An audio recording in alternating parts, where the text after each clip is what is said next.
Aš prisijungiau tai Liepos mėnesį šitą projektą. Atrodė viskas čia easy. Pirma mintis, viskas čia easy. Taigi, kas čia yra pafotografuoti ir atrasti tinkamas nuotraukas. Iš tikrųjų, nėra čia easy. Mes fotografuojame vietas, kurios yra mums sėdintiems rateliuose ir nebūtinai ir ne tik rateliuose yra pritaikytos, yra privažiuojamos, o kurios yra nepritaikytos, neprivažiuojamos, nepasiekiamos.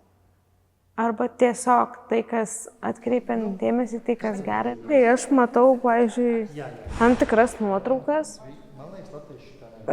kiti sėdintys rateliuose, tai įžvelgia kaip tragediją. Labai tragediją galbūt. O aš tai pasižiūrėjau, vienai pavarčiau, kitai pavarčiau. Taip, tai yra problema, bet tai nėra didelė tragedija viso to, kas būna, kaip būna iš tikrųjų pritaikytose vietose.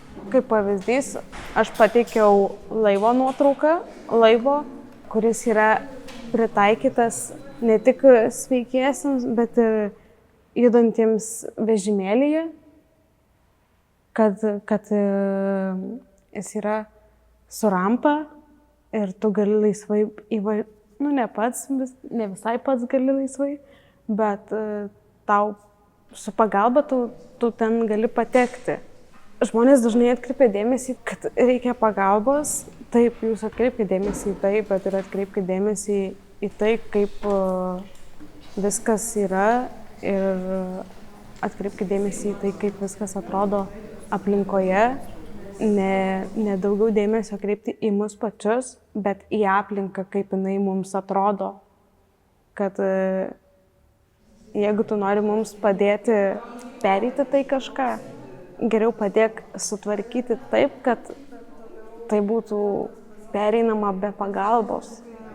Pateikiau tokį kaip pavyzdį, ant kiek kartais žmonės gali būti nesupratingi, su kuo susiduriu aš, kaip kad norint patekti į tam tikrą kavinę, kuri šiaip yra pritaikyta, kur įprastai šiaip iki jos patekimas kaip ir pritaikytas, bet atsiranda kliūtys tokios kaip vazonai, kaip kėdės, kurias šalia esanti kavinukė išplėstinai padaro, išsiplečia taip, kad tu tiesiog turi kilnoti žmonės, tu turi prašyti pagalbos, kas dažnu atveju nėra taip paprasta ir lengva.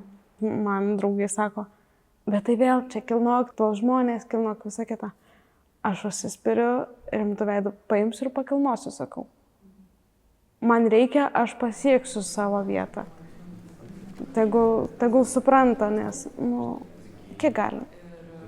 Būtent kalba eina ne tik, kad žmonių nesupratimas ateinančių žmonių, bet žmonių ten dirbančių nesupratimas.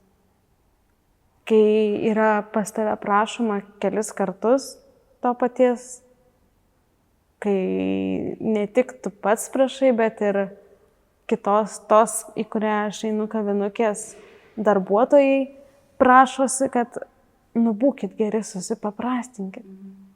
Iš tikrųjų, įsineši supratimą, kiek daug yra probleminių vietų mums, sėdintiems rateliuose visame pasaulyje, ne tik Lietuvoje, bet žvelkime ir toliau. Žmonija pagaliau keičiasi ir po biškį padeda įgauti visą tą pritaikomumą ir tą, kad būtų patogu. Kad, pagaliau viskas eina link gero, bet dar nepilnai.